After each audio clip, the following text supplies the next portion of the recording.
1996 मध्ये वाजपेयी यांचं 13 दिवसांचं सरकार विरोधकांनी पाडलं होतं।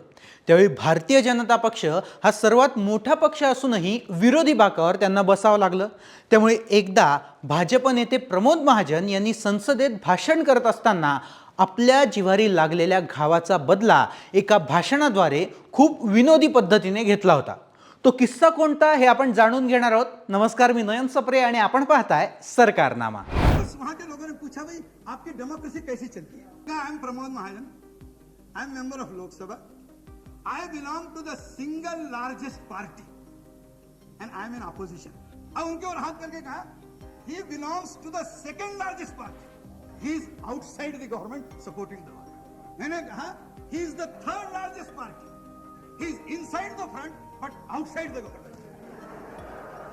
ही is mister Ramakant Khalap, he is the only member of his party and he is the government.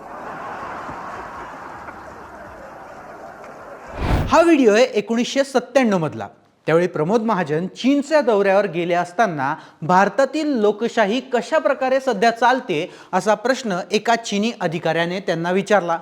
तेव्हा त्यांनी दिलेलं उत्तर त्यांनी संसदेत सांगितलं होतं। तो हा किस्सा। खलप जी सामने है।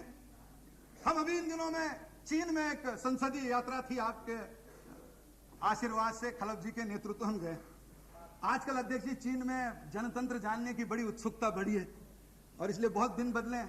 पहले तो कम्युनिस्ट पार्टी यहाँ कम्युनिस्ट पार्टी के निमंत्रण पे आती थी, आजकल तो चीनी communist party Bharatiya Janata party के निमंत्रण पर भारत में आकर अभ्यास करना चाहती है, क्योंकि वो भी जानते हैं कि इनमें तो कुछ बचा नहीं है, क्या फायदा इनसे संबंध रख के, जो नई पार्टी आने वाले उससे ज्यादा संबंध रखो। तो उनका भी आपस का सारा बदला है। अब मैं जब चीन में गया, रमाकांत जी भी थे, चिंतामन पानी रहे थे, बहुत यहाँ के मित्र थे, कुछ राज्यसभा के थे।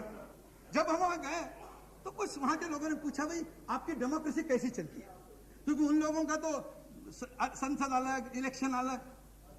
तो रमाकांत जी थे और बड़े नेता हैं, लेकिन पुरानी मित्रता है, तो उन्होंने मुझे कहा कि सर बताइए भाई कैसी चलती है, चर्चा करो इनसे। तो एक एमपी ने मुझे पूछा कि हाउ इज योर डेमोक्रेसी।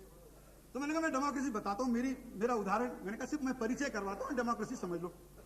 मैंने कहा I am Pramod Mahajan, I am member of Lok Sabha, I belong to the single largest party and I am in opposition. चीनी आदमी मेरे को देखते हैं, you are single largest party. मैंने कहा we are the single largest party in the house, we are in the opposition. अच्छा, फिर हमने चिंतामन पानीग्राही की ओर हाथ कर दिया। मैंने कहा ये है, वो सामने है, हाँ सॉरी श्रीवल्लभ पाणी, माफ करना, वो सिंह का सिंह करते तो थोड़ा हो जाता है।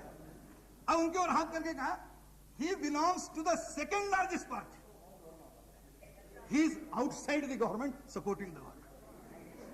फिर एमए बेबी थे, मैंने उनको उठा दिया। मैंने कहा he is the third largest party, he is inside the front but outside the government. और फिर मैंने कहा he is mister Ramakant Khalap, he is the only member of his party and he is the government.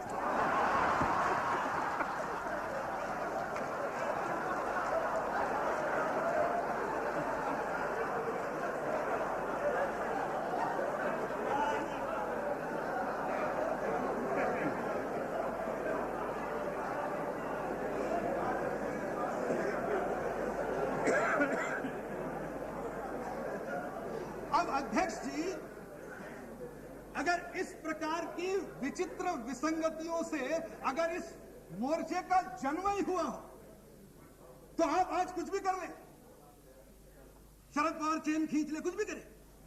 अब हमको किसी ने कहा कि रामविलास जी छोड़ दीजिए, इसमें शरद पवार चेन खींच ले, आप कुछ करें, हो सकता है कि आप देवेगौड़ा को बदल दें, क्योंकि वो तो 42 पार्टी के नेता है, उससे छोटी पार्टी निकालिए, उसका प्रधानमंत्री करिए। धीरे धीरे तो जिसकी कोई पार्टी न हो उसका प्रधानमंत्री बनने के चांसेस इस लोकसभा में बढ़ते जाएंगे।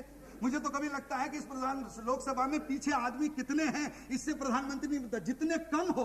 न्यूट्रल आदमी है, गड़बड़ नहीं करेगा। अब एक अनुभव देखने के बाद भी कांग्रेस दूसरा देखना चाहती है, तो उसे मुझे कुछ कहना नहीं है, लेकिन वो करना चाहती है। अब इससे नाश्ता नहीं निकलेगा। और इसलिए सत्य यह है कि सत्ता पिपासा, सेक्युलरिज्म नहीं, सत्ता पिपासा ये संयुक्त मोर्चा की इच्छा है और कानून का भय ये कांग्रेस का डर है। उसके कारण ये सरकार इकट्ठा टिकी है, बाकी सरकार में कुछ नहीं है। प्रमोद महाजन विरोधी पक्षात असल्यामुळे आपल्या भाषणातून सत्तेवर असलेल्या सरकारला प्रत्येक वाक्यातून ते चिमटा काढत होते आणि इच्छा नसतानाही सत्ताधारी पक्ष त्यांच्या प्रत्येक विनोदावर मोठमोठ्याने हसत होता.